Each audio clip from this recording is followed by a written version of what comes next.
जालन्याच्या घनसंगी तालुक्यात गारासह अवकाळी पावसाचा तडाखा, रब्बी पिकासह आंबा व फळबागाचे नुकसान.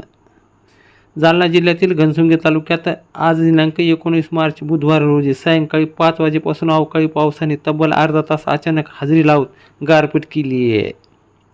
या अनपेक्षित हवामान बदलामुळे शेतकऱ्याचे मोठे नुकसान झाले असून रब्बी हंगामात उभ्या पिकावर अक्षरशः तडाखा बसला आहे. सायंकाळी 5 ते 7:30 या कालावधीत तालुक्यातील राजनी, बाणेगाव, शेवगळ, कुंभारपिंपळगाव, मासेगाव, बोरराजनी, डहाळगाव, ढाकेफळ या भागात वादळी वाऱ्यासह गारांचा पाऊस पडला आहे, तर काही ठिकाणी केवळ अवकाळी पावसाची नोंद झाली आहे.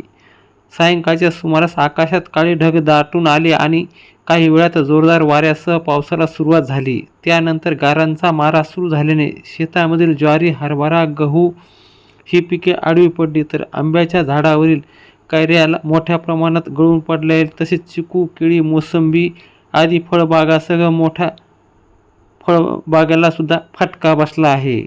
यामुळे शेतकऱ्याचं अतोनात नुकसान झालं आहे.